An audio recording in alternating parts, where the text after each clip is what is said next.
So in my talk today, I talked about a research study that I've led for nearly 20 years. It's called Project EAT, and we basically have two longitudinal cohorts that we've been following from adolescence through adulthood.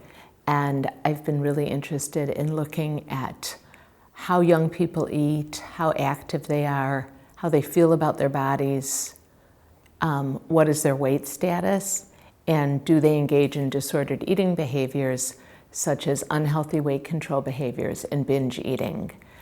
And our research has really focused on the prevalence of these problems, what predicts these problems, how they're interrelated, and what are the outcomes. A major finding that we've had from our body of literature is that eating disorders or disordered eating behaviors and obesity are not actually on two ends of the spectrum, as many people believe, but they're actually interrelated.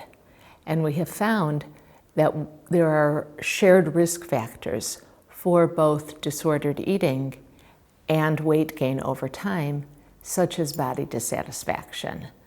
And that's what I was talking about today, because many people in the obesity field think it's not so important to talk about body image.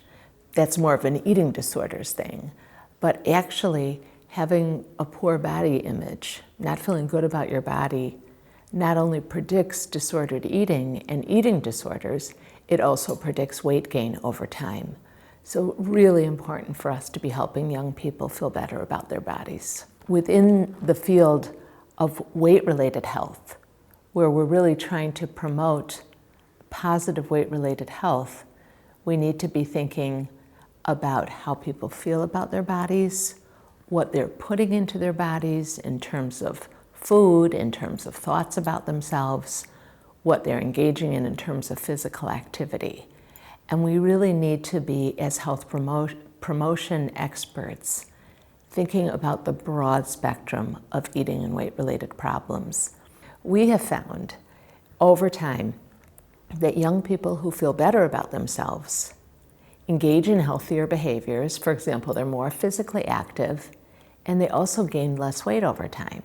We've also found, which people kind of know now, is that they're less likely to engage in unhealthy weight control behaviors.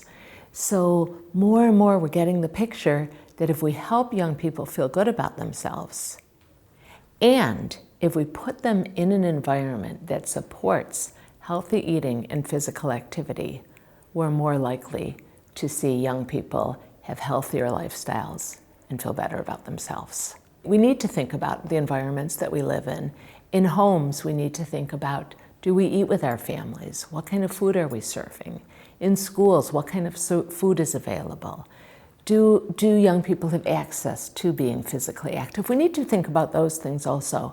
But the idea should be to help young people feel so good about their bodies, regardless of how they are, that they want to nurture them through healthy eating and physical activity, rather than wanting to fix them.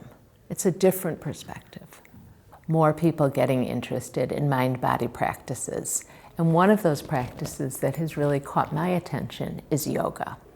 And yoga is both a physical practice that involves asanas, physical postures, and it also involves really the process of coming inward, paying attention to my breath, paying attention to what's really deep inside of me.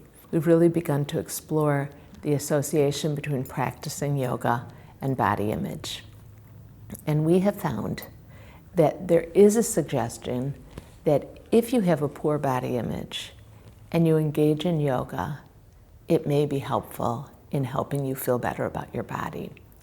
How that may be happening is also intriguing to me. Is it through the movement? Is it through coming into contact with a deeper part of myself? I mean, these are all questions that need to be explored. And then again, what can teachers do? How can we help teachers to teach yoga in a way that really allows practitioners to practice in a way that honors their own body, their own state of mind?